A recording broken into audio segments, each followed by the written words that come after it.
आप सबको हमारा नमस्कार। रायपुर का अधिवेशन खत्म हुआ और आपसे हम लोग मुखातिब हैं और आशय यह है कि कुछ जरूरी बातें आपके साथ साझा करी जाएं, क्योंकि जब चीजें होती हैं तो कई बार एक बर्ड्स आई व्यू, एक ब्रॉडर पर्सपेक्टिव नहीं मिल पाता है। और इसलिए यहां पर बताना जरूरी है कि किसी भी संस्थागत लोकतंत्र में, किसी भी इंस्टीट्यूशनल डेमोक्रेसी में, पार्लियामेंट्री डेमोक्रेसी में जो 75 साल से हमारे देश को संभाले और संजोए रखे हुए हैं, उसमें एक जीता जागता, एक जागरूक, एक प्रखर विपक्ष लोकतंत्र का एक स्तंभ होता है। लोकतंत्र में एक जीता जागता, प्रखर और प्रमुख विपक्ष बहुत जरूरी होता है लोगों तक लोकतंत्र जीवित रखने के लिए। और वही काम 2014 से हम कर रहे हैं। 2019 से कांग्रेस पार्टी ने क्या क्या किया है एक प्रखर, प्रमुख, जीते जागते, वाइब्रेंट ऑपोजिशन को बने रहने के लिए, उसके कुछ स्टेप्स हैं और वो स्टेप्स हम लगातार ले रहे हैं। लेकिन मेरा आशय है कि आज हम एक साथ उसको आपके साथ साझा करें। 3 बड़ी चीजें कांग्रेस ने करी हैं। पहला, हमारे यहां एक बहुत सक्सेसफुल सक्सेशन प्लानिंग हुई है लोकतांत्रिक तरीके से। ये किसी भी और पार्टी अपने दिल पर हाथ रख के नहीं कह सकती है। 8 बजे रात को जहां एक प्रेस रिलीज आ जाती है, हमारे यहां लोकतांत्रिक तरीके से सक्सेशन प्लानिंग होकर एक अध्यक्ष चुने गए। उदयपुर चिंतन शिविर में जिन चीजों के बारे में बात करी गई थी वो क्रियान्वित करी गई। लेकिन उससे पहले यह बताना जरूरी है, पहला, अध्यक्ष चुने गए। दूसरा, हमने सरकार को, क्योंकि पार्लियामेंट्री डेमोक्रेसी है, सदन के अंदर हर उस मुद्दे पर मजबूर किया घुटने टेकने पर जो इस देश के हित में होना चाहिए। वो मुद्दा चाहे सीएए हो, वो मुद्दा चाहे फार्म लॉज हो, और उसके बारे में अभी हम बात करते हैं। और तीसरा बड़ा काम हमने किया कि हमने दुनिया का सबसे बड़ा मास कांटेक्ट प्रोग्राम किया। हम सड़कों पर उतरे, चाहे वो गरीबी, चाहे वो असामान्यता, चाहे वो इन्फ्लेशन, चाहे वो बेरोजगारी, महंगाई, किसी के भी खिलाफ हो। लेकिन भारत जोड़ो यात्रा के माध्यम से हमने दुनिया का सबसे बड़ा मास कांटेक्ट प्रोग्राम क्रियान्वित किया। बड़ी चीजों में पार्लियामेंट के अंदर, पार्लियामेंट के बाहर, सड़कों पर, और अपने अध्यक्ष का लोकतांत्रिक तरीके से चुनाव किया। उदयपुर चिंतन शिविर में आपको याद होगा, मई 2020 में भारत जोड़ो यात्रा की बात करी गई थी और 5 ही महीने के अंदर वो यात्रा सक्सेसफुली शुरू हुई और सबने उसका प्रभाव देखा। लेकिन पहले मुद्दे से बात करना शुरू करते हैं, और यह पहला मुद्दा है लोकतांत्रिक तरीके से एक अध्यक्ष का चुनाव। और यह मैं पूरे गर्व के साथ कह सकती हूं कि कांग्रेस के अलावा कोई भी ऐसा दल नहीं है, चाहे वो सत्तारूढ़ भाजपा हो या कोई भी ऐसा दल हो, जो ये कह सके कि 9000 चुने हुए डेलीगेट्स ने लोकतांत्रिक तरीके से एक अध्यक्ष का चुनाव किया। वो अध्यक्ष जो कि ब्लॉक प्रेसिडेंट से उठकर कांग्रेस के अध्यक्ष बने, श्री मल्लिकार्जुन खड़गे जी, और उनके चुनाव के माध्यम से हमने एक ऐसे शोषित, वंचित, दलित वर्ग को प्रमुखता दी, प्रधानता दी, जो कि जरूरी है। और कोई भी अन्य पॉलिटिकल पार्टी इसका श्रेय नहीं ले सकती, इसका डंका नहीं पीट सकती, और यह जरूरी था। राहुल जी के इस्तीफे के बाद हमारी इंटरिम अध्यक्षा श्रीमती सोनिया गांधी जी रही, और उसके बाद मल्लिकार्जुन खड़गे जी का चुनाव एक जीते जागते लोकतंत्र में एक प्रखर विपक्ष का सबूत है। दूसरा, हमने सरकार को अकाउंटेबल बनाया सदन में। और यह कोई आम बात नहीं है कि सरकार ने सीएए कानून तो पारित कर दिया, लेकिन नोटिफाई अभी तक लॉ नहीं कर पाए। यह कोई आम बात नहीं है कि हां, इस देश के किसान ने शहादत दी, हां, इस देश के किसान ने सरकार को मजबूर किया, लेकिन उनके साथ मजबूती से खड़े रहने का काम कांग्रेस पार्टी ने किया। और सरकार को अंततोगत्वा घुटने टेकने पड़े और 3 काले कानून कृषि के वापस लेने पड़े। और यह हमने तब किया, और ऐसे तमामों कानून हैं जिस पर उनको हमने मजबूर किया, इतनी ब्रूट मेजॉरिटी होने के बाद भी। और यह तब हो रहा है जब सदन में चुने हुए सांसदों को बाहर फेंक दिया जाता है, जब सदन में पूरे पूरे सेशन के लिए चुने हुए सांसदों को छोटी बातों के लिए सस्पेंड कर दिया जाता है, जब बोलते वक्त माइक बंद कर दिया जाता है सांसदों का, जब बड़े बड़े स्पीचेस में से वो निकाल दिए जाते हैं जो मोदी जी को सूट नहीं करते, अभी जैसा हुआ, चाहे राहुल जी का वक्तव्य हो, चाहे खरगे जी का भाषण हो। और ये सब हमने तब किया जब अनपार्लियामेंट्री लिस्ट इतनी लंबी होती जा रही है, क्योंकि हर वो विश्लेषण, हर जो विशेषण, हर वो शब्द जो आप मोदी सरकार के खिलाफ बोलना चाहिए वो अनपार्लियामेंट्री हो गया। जुमला भी अनपार्लियामेंट्री है। जुमलेबाजों ने जुमलों में कमी नहीं की और जुमले को भी अनपार्लियामेंट्री बना दिया। ऐसे वक्त में सदन में हमने सरकार को लगातार घुटने टेकने को मजबूर किया है और यह हमारी बहुत बड़ी उपलब्धि है। और अब हम बात करते हैं, क्योंकि किसी भी लोकतंत्र में सदन से सड़क तक की लड़ाई ही लोकतंत्र को जीवित रखती है। सदन की लड़ाई के बारे में मैंने आपसे चर्चा करी, अब सड़क की बात कर लेते हैं। हमने बार बार सड़क पे उतर के, चाहे महंगाई के खिलाफ हल्ला बोलो, चाहे बेरोजगारी के खिलाफ हो, चाहे महिला सुरक्षा पर हो, चाहे अराजकता पर हो, चाहे सीएए के खिलाफ हो, चाहे काले तीन कृषि कानूनों के खिलाफ हो, लगातार सड़क पर उतरकर विपक्ष की प्रमुख आवाज बनकर हमने सरकार के घुटने टेकवाए। और यह सच है, ऐसा करते वक्त हमारे खिलाफ एजेंसीज को बेलगाम छोड़ा गया। निरंकुश पुलिस ने हमारे कार्यकर्ताओं के साथ ही नहीं, हमारे शीर्ष नेतृत्व के साथ भी बर्बरता करी, लेकिन ना उनकी एजेंसी हमें डरा सकती है और ना उनकी नपुंसक पुलिस हमें डरा सकती है। हम लगातार अपनी आवाज उठाते रहे, लेकिन आवाज उठाने की जो लंबी लकीर राहुल गांधी जी ने खींच दी इस देश की राजनीति में और शायद विश्व की राजनीति में, वो अपने आप में एक कीर्तिमान है। और हां, मैं बात कर रही हूं भारत जोड़ो यात्रा की। आपको याद होगा, उदयपुर के चिंतन शिविर ने 2022 मई में यह संकल्प लिया था कि हम एक भारत जोड़ो यात्रा करेंगे। 7 सितंबर को वो यात्रा शुरू हुई और 30 जनवरी को उसका समापन कश्मीर में हुआ। कन्याकुमारी से कश्मीर तक की यह यात्रा करीब 4000 किलोमीटर पदयात्रा 12 राज्यों 2 यूनियन टेरिटरी से होते हुए गुजरी। और इस यात्रा में हमारे पास लाखों करोड़ों लोग जुड़े, और वो लोग जुड़े जिन्होंने कहा हम एक आदमी के मन की बात सुनकर तंग आ चुके हैं। कोई तो है जो आज सड़कों पे उतर के पैदल चलकर हमारी बात सुनने को तैयार है। लोगों ने हमसे बात करी बेरोजगारी के खिलाफ, लोगों ने हमसे बात करी महंगाई के खिलाफ, लोगों ने हमसे बात करी पुलिस की बर्बरता के खिलाफ, लोगों ने हमसे बात करी संवेदन विहीन बन गई सरकार के खिलाफ, लोगों ने हमसे बात करी कैसे सामाजिक ताना बाना तोड़ा जा रहा है और उसके क्या परिणाम है उसके बारे में। और ये सब बातें सुनते हुए राहुल गांधी जी ने तमामों लोगों के आंसू पोंछे, तमामों उन युवाओं का हौसला फिर से जोड़ने की कोशिश करी जिनके सपने बिखर चुके हैं। और इसीलिए Bharat Jodo Yatra is the biggest mass contact programme that anyone anywhere has seen. और भारत जोड़ो यात्रा ने इस देश के सामने एक वो परिकल्पना दी जो मोदी सरकार की परिकल्पना से बिल्कुल जुदा है, जहां पर आप सहभागी हैं, जहां पर आपकी भागीदारी है, जहां पर आपकी बात सुनी जाएगी, जहां पर आपके आंसू पोंछे जाएंगे, जहां पर आपकी नौकरी, आपकी आर्थिक असमानता, आपकी महंगाई से जूझते हुए तकलीफों के बारे में बात करी जाएगी। कांग्रेस ने लगातार लोगों की बात सुन के कानून बनाए, और मैं 2004 से 14 की तो बात अभी करूंगी, लेकिन अपनी प्रेजेंट सरकारों की ओल्ड पेंशन स्कीम, पुरानी पेंशन स्कीम, बड़ी एक समस्या से लोग जूझ रहे थे। हमारी सरकारों ने यह सुनिश्चित किया, चाहे वो राजस्थान हो, छत्तीसगढ़ हो, हिमाचल हो, कि ओपीएस लाया जाए, क्योंकि लोग ये चाहते हैं। ये सरकार का काम है कि आप पैसा कहां से जुगाड़ेंगे, आप स्कीम कहां से लाएंगे, लेकिन अगर लोग ये चाहते हैं कि वो स्कीम आए तो वो स्कीम आएगी।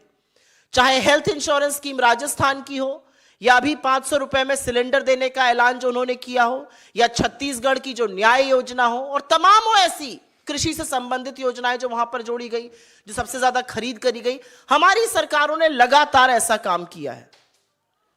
एक कांग्रेस पार्टी अकेली ऐसी पार्टी, और यह मैं गर्व के साथ कहती हूं कि राहुल गांधी जी के नेतृत्व में और खड़गे जी के हौसले के चलते कांग्रेस पार्टी की अकेली ऐसी पार्टी है कि जब अडानी के स्कैम का बम फूट रहा है और लोग बगले झांक रहे हैं, हम लगातार सरकार को जवाबदेह बनाने के लिए मजबूर कर रहे हैं।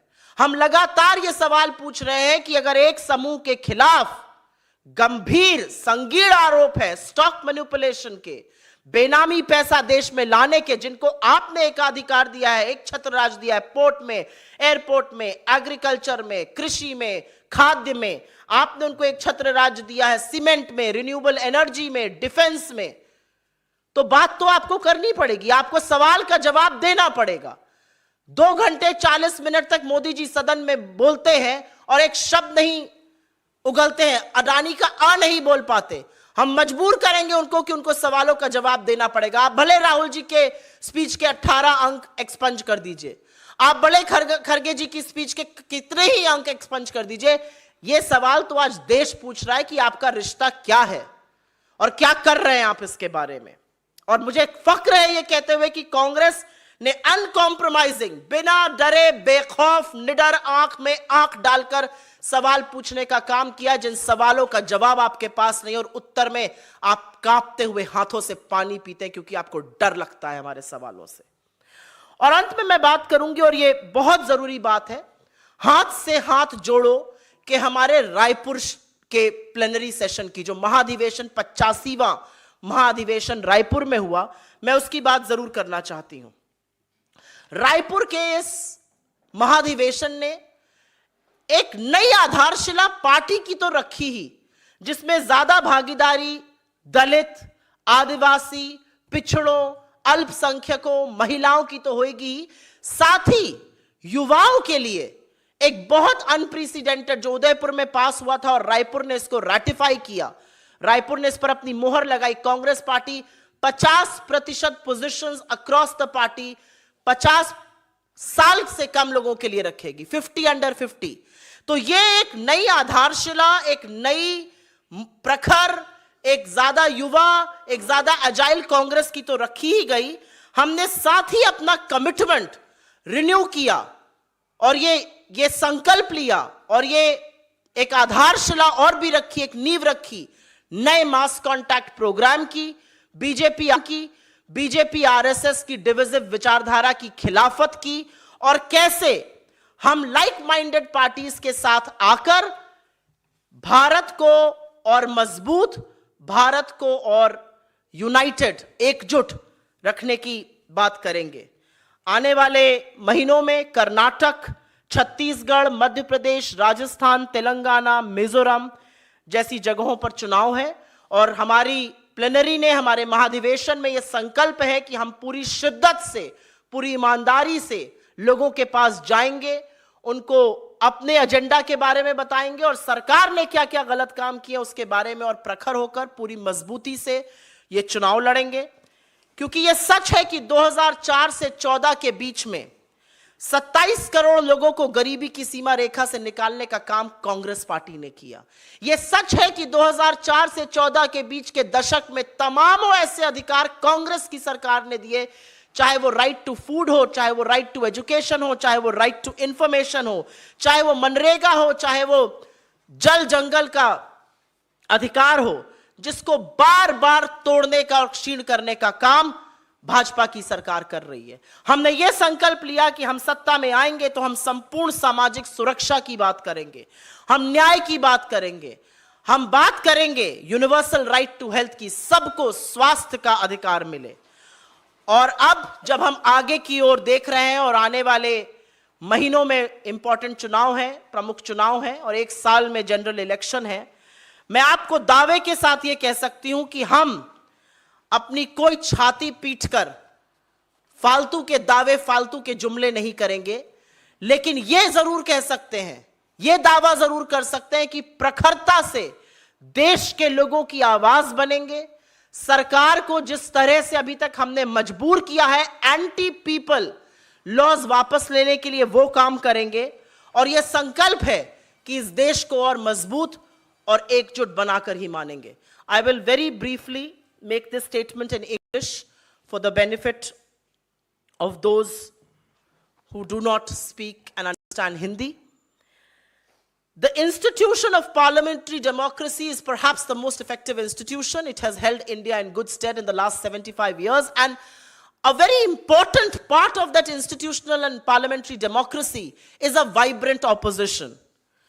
And over the last few years, over the last 4.5 years, since 2019, the Congress has taken a series of steps, not just to strengthen itself, but to herald a new politics in this country. And prominent amongst those are the elections of a Congress president, a very successful passing of the baton, a very successful succession planning, the combativeness with which the Congress has held the government accountable in Parliament and has forced the government to withdraw flawed legislation. And one of the most significant outcomes of the series of steps that we have taken is our decision to go straight to the people, our decision to take to the streets as far as important issues are concerned. And most prominent contact mass program amongst them has been the Bharat Jodo Yatra. I will take the liberty to expound upon some of this in greater detail. It was the Udaipur Chintan Shivir of May 2022, if you remember, which laid the ground for the election of a president, which laid the ground for the Bharat Jodo Yatra. It gives me immense pride that we took 5 months to start the Bharat Jodo Yatra, and a little more than that to have an elected president. But it gives me immense pride to also say that this is the most successful succession planning that any political party has undertaken. We are the only political party that can proudly say that 9,000 elected delegates chose and elected our president, Shri Mallikarjun Kharge ji. And in him, it is not just the victory of a congressman or a congresswoman. In him, it is also empowering a Dalit community, which is a very important and a very significant part of our society and is hugely underrepresented. So it gives me immense pride, and no other political party, including the BJP, can talk about a free, fair, and a robust election like ours for the post of the president. In the same period, and I will move to my second point, we have opposed the government of the day on rules that they have formed, on flawed legislation that they have got, and we have forced them to withdraw that legislation. Whether it is the CAA or whether it's the flawed farming laws, the government has been forced to repeal it. And remember, we have done this in an atmosphere where Parliament has been downgraded, where Parliament has been circumvented, where MPs are evicted, they are suspended for an entire session, where mics are switched off, where speeches are expunged, where the list of unparliamentary words just gets longer because it does not suit the ruling government. And that is the crux of the matter. We are not scared about their agencies. We give a damn about what they want to do to our leadership. We give a damn about what they want to do to the opposition. We care about the people of this country, and which is why we will prominently raise our voice against their flawed legislation. I also now want to move to the third point, which is combativeness on the street. We have taken to the street on issues like CAA, and yes, the people of this country fought valiantly, and which is why the law may have been passed, but the rules have not been notified yet. We fought with the farmers of this country and ensured that the farming laws get repealed.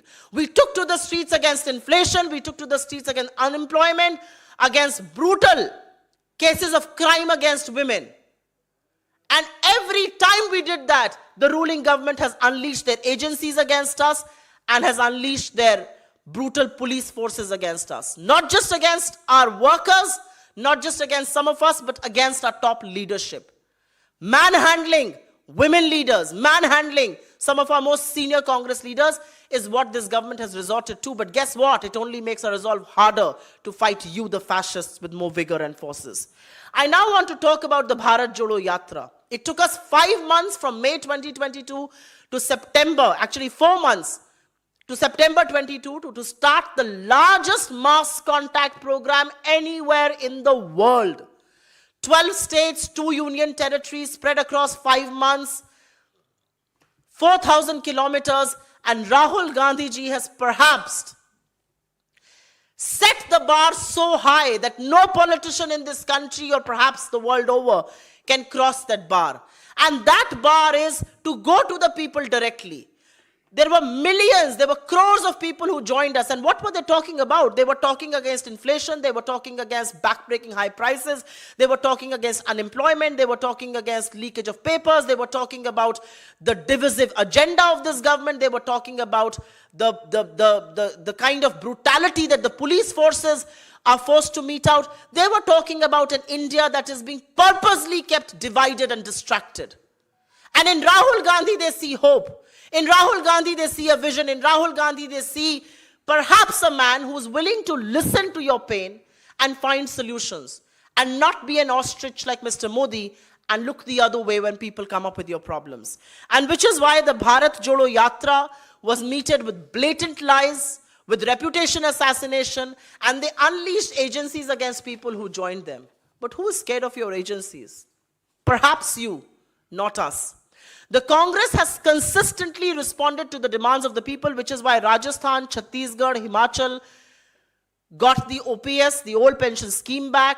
A 500 rupee cylinder is not a rabbit out of the hat. It was done because people want it. A Nyay scheme in Chhattisgarh, again very well thought about. A health insurance scheme in Rajasthan, again very well thought about. And we are the only political party, and I want to raise this point and underline this further. We are the only political party that has consistently taken on the government as far as the Adani scam is concerned. There is a corporate group that is engulfed and saddled by charges of stock manipulation, stock rigging, that is charged with Benami money flowing through a web of shell companies, and the government wants to look the other way. The Prime Minister speaks for 2 hours, 40 minutes in both houses of parliament and doesn't utter A of Adani. But that's not going to stop us. We saw you tremble and take many sips of water. You can keep expunging 18 parts of Rahul Gandhi ji's speech or several other parts of Kharge ji's speech, but that's not going to stop us from questioning you. We will keep questioning you because this is about the people of this country. This is about LIC's precious money. This is about SBI's precious money. This is about the stakeholders who are losing money in markets every day because you choose to look the other way and protect Mr. Adani. I lastly want to speak about our Raipur plenary, the Haath Se Haath Jodo plenary. It has not just laid the ground for a more robust, young, agile Congress party. It has ensured greater participation and representation of SC, ST, OBC, minorities and women on various party positions, but it has also ensured that the young are at the forefront of decision making. 50 under 50 is revolutionary and no other political party can boast about this except for us. The Raipur plenary has also set the agenda on how we will take on the BJP and RSS divisive policies, their divisive narrative. We are willing to work with right-minded parties to keep the constitution safe, to keep India stronger and united. There are upcoming elections in Karnataka, Chhattisgarh, Madhya Pradesh, Rajasthan, Telangana, and Mizoram that will be fought with all our might, and this will set the stage for the 2024 general elections. We simply want to remind people here that the 2004 to 2014 era of the UPA government led by the Congress party did not just ensure the highest growth rate, did not just ensure that 27 crore people were lifted out of poverty, or that right to food, right to education, right to information was given to empower people. We have now decided to look forward, and we are talking about Sampurn Samajik Suraksha, a Nyay and universal right to health when we come to power. And as we look forward to the next year, I can say with some solemn resolve that these are the steps that have been taken so far. You will see India's most vibrant opposition espouse the cause of our common people and also, with prominence, speak and voice the questions that people of this country deserve to and need to know about. Because all of this adds to our resolve and our narrative to keep India stronger and united. Happy to take your questions. Suamoto first, please. Yes. You spoke about how Mr. Kharge was elected democratically, but Prime Minister believes that although Mr. Kharge is the president, but remote control is held by somebody else and one knows about it. What's your take? I saw what the Prime Minister said in Karnataka yesterday, and I'm presuming you're referring to that. With every passing day, Mr. Modi is reducing the little bit of semblance, the little bit of respect, the little bit of dignity left to an office that he has held for 9 years now. He's India's Prime Minister. And when he talks about Mr. Kharge, who's had 50 years of legislative experience, who's been elected to assemblies and parliaments for 50 long years, in the tone that he does not just disgrace Mr. Kharge, he does not just insult Mr. Kharge, our president, but he also insults the people who have elected him. He insults our elected representatives, our elected delegates who have chosen Mr. Kharge. And may I remind the Prime Minister that when you speak the language against the Congress Parliamentary Party chief, Mrs. Gandhi, who was ailing, who was advised against going in the sun and the dust and still chose to because of her dedication to party, you disgrace women all over the country. You do not just disgrace Mrs. Gandhi, you disgrace an institution. And there are multiple videos that I can actually put out showing how ill-treated and how senior leaders within the BJP are put in coma the moment they pass 75. I wonder it will happen to Mr. Modi. But there are various videos of how pitiable the condition of people like Mr. Advani or Mr. Joshi is when they stand and, greet the Prime Minister who doesn't even look in their direction. So the Prime Minister should talk about issues when he's in Karnataka. He has to talk about the 40% commission government that he's running. He has to talk about the hate lab that Karnataka has become. He has to talk about the paper leakages in Karnataka. He has to talk about the SI scam in Karnataka. And instead he chooses to speak about that. The more he attacks our leadership, the greater our resolve is to fight him, and the greater is the resolve of our people to push him out of a position whose dignity he cannot maintain. I will answer that question in Hindi. मुझे लगता है कि आपका आशय प्रधानमंत्री के वक्तव्य जो उन्होंने कर्नाटक में दिया उसको लेकर है। कर्नाटक में प्रधानमंत्री जी ने जो खड़गे जी के खिलाफ बोला या जो खड़गे के संबंध में बोला, वो सिर्फ खड़गे जी का अनादर नहीं है, वो सिर्फ कांग्रेस के अध्यक्ष का अनादर नहीं है, वो उन तमाम लोगों का अनादर है जिन्होंने 50 साल तक खड़गे जी को चुनावी राजनीति में चुन चुन कर असेंबली में और सदन में भेजा। वो उन तमामों डेलीगेट्स, 9000 डेलीगेट्स का अनादर है जो चुनकर आए और उन्होंने खड़गे जी को अध्यक्ष के तौर पर चुना। लेकिन मैं प्रधानमंत्री जी से एक बात कहती हूं कि आपसे एक शोषित, वंचित, दलित समाज के प्रेसिडेंट क्यों नहीं बर्दाश्त हो रहे हैं? कभी आपके व्यक्ति को उनके स्कार्फ पर चिढ़ हो जाती है? क्यों? एक स्कार्फ आप ही पहन सकते हैं। महंगा स्कार्फ, महंगे कपड़े, महंगी घड़ी, महंगे पेन, महंगे शौक आप ही के हो सकते हैं। मैबैक का चश्मा आप ही लगा सकते हैं। मोबला का पेन प्रधानमंत्री ही यूज कर सकते हैं। लुई वुइटन का स्कार्फ सिर्फ मोदी जी लगा सकते हैं, खड़गे जी नहीं लगा सकते हैं। तो आप उनका अनादर नहीं करते, आप इस देश की जनता का, आप उस समाज का अनादर करते हैं जहां से खड़गे जी आते हैं। यह बंद करना पड़ेगा आपको। और जब आप कांग्रेस की पूर्व अध्यक्षा और कांग्रेस पार्लियामेंट्री पार्टी की चीफ सोनिया जी के बारे में कोई अभद्र टिप्पणी करते हैं, जो आपकी आदत है, आपने महिलाओं के बारे में क्या क्या कहा है, मैं इस मंच से वो दोहराना भी नहीं चाहती हूं। महिलाओं की कितनी इज्जत करनी है आप जानते हैं, वो आपके व्यक्तिगत जीवन में कोई झांक ले तो समझ में आ जाएगा। लेकिन जब आप सोनिया जी का अनादर करते हैं तो आप ये भूल जाते हैं कि उनकी नासाज तबीयत के बावजूद, उनको बोला गया कि धूप और धूल से बसे, उसके बावजूद अपने समर्पण की वजह से वो वहां पर गई।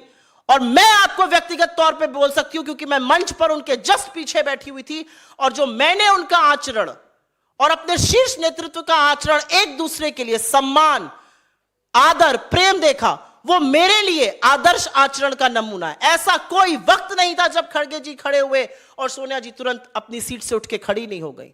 और एक महिला होने के नाते शायद उनको ये करने की जरूरत भी नहीं थी, लेकिन उन्होंने ऐसा किया। या खड़गे जी ने, जिन्होंने प्रोमिनेंटली उनको आगे करके चले, इसमें क्या गलत बात है? आपके तमाम ऐसे वीडियो में दिखा सकती हूं जहां पर अडवाणी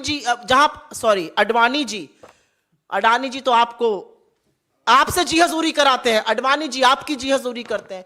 वो हाथ जोड़कर खड़े हैं, आप उनके डायरेक्शन में देखते नहीं और चले जाते हैं। मैं तमाम ऐसे वीडियो दिखा सकती हूं जहां पे मुरली मनोहर जोशी आपके तरफ हाथ जोड़ के खड़े हैं, आप उनकी तरफ नजर नहीं डालते। आपकी पार्टी में 75 साल से ऊपर के लोगों को मेंटल कोमा घोषित कर दिया जाता है। आप जो काली करतूतें करते हैं उसके बारे में बात करिए। कर्नाटक गए थे, कर्नाटक में 40% भ्रष्टाचार की बात करिए, कमीशन की बात करिए, पेपर लीक की बात करिए, कर्नाटक में किस तरह से हिंसा और नफरत फैलाई जा रही है उसके बारे में बात करिए। क्योंकि जब जब आप खड़गे जी के खिलाफ बोलिएगा या जब जब आप कांग्रेस की पूर्व अध्यक्षा के खिलाफ बोलिएगा, आप अपने पद की गरिमा को और गरिमा विहीन करते जा रहे हैं, अगर थोड़ी बहुत बची है तो। ऑन दिस प्लीज फर्स्ट जी। मैम, ये जो आज आप प्रेस कॉन्फ्रेंस की है, जो अपनी विपक्ष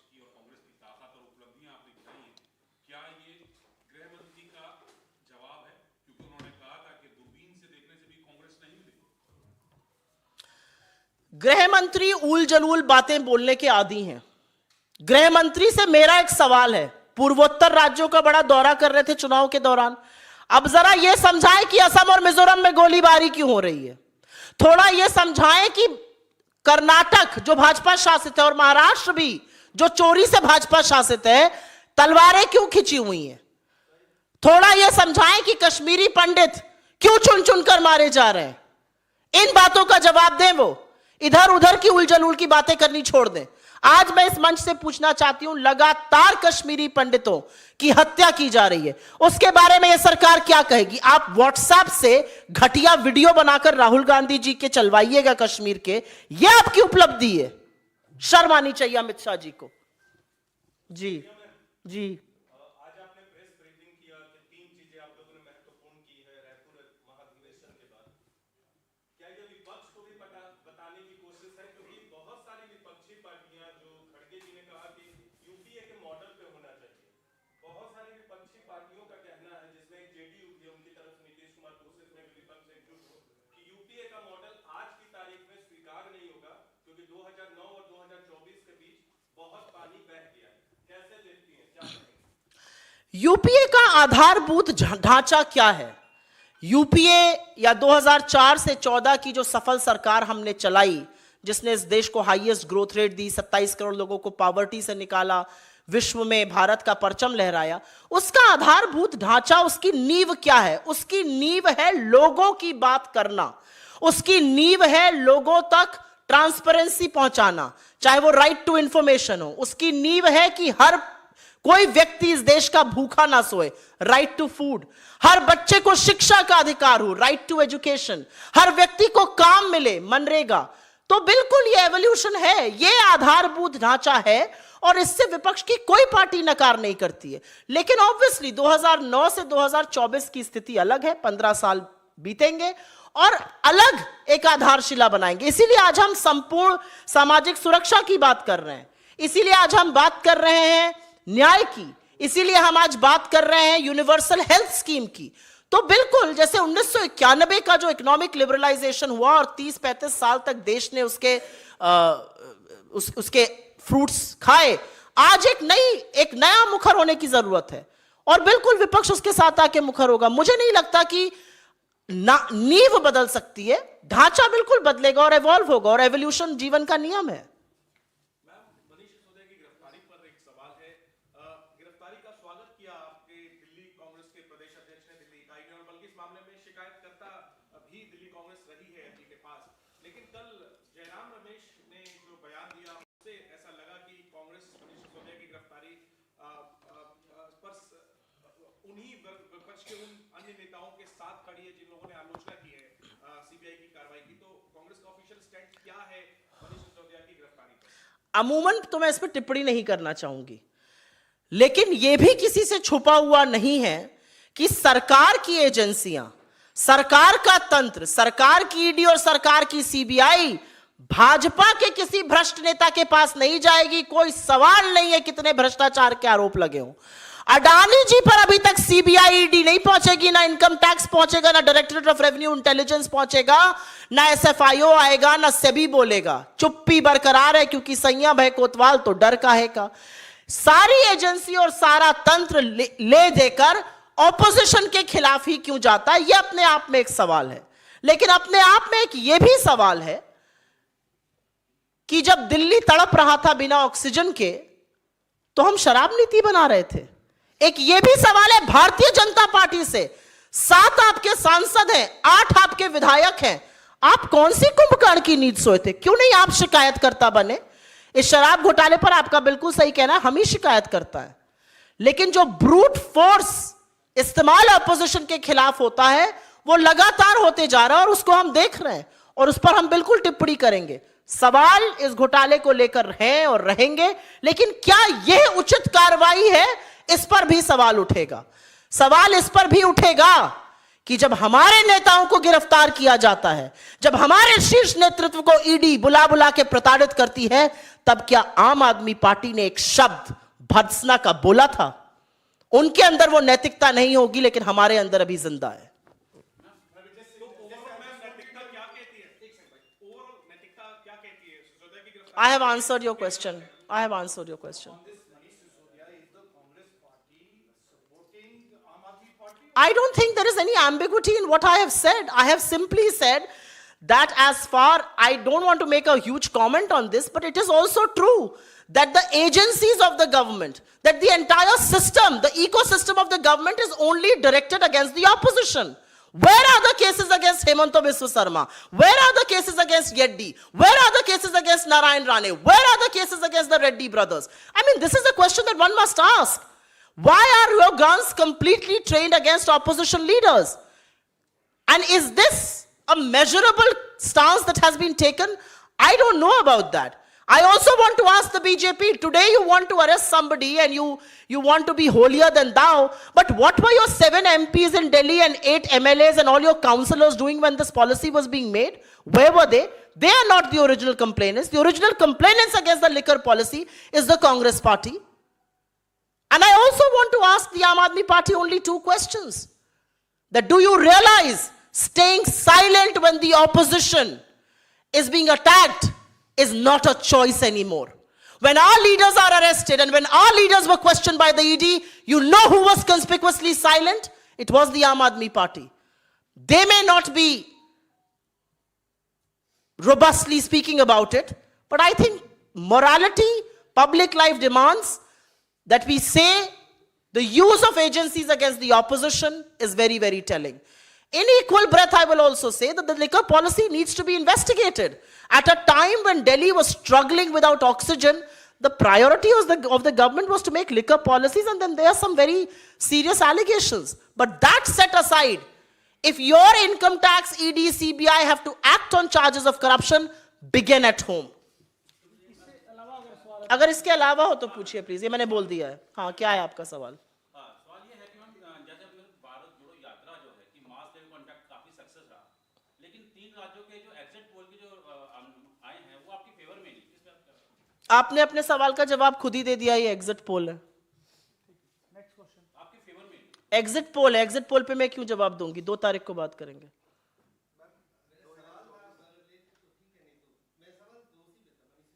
I have answered that question. क्या चीज?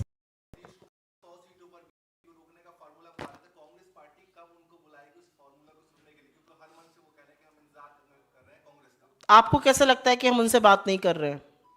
आपको नहीं पता अभी सलमान खुर्शीद जी गए थे, अधिकृत थे वो, अध्यक्ष ने उनको भेजा था. आपको ये क्यों लगता है हम बात नहीं कर रहे हैं? हर बात हम इस मंच से या हर के कैंप पर नहीं करते हैं.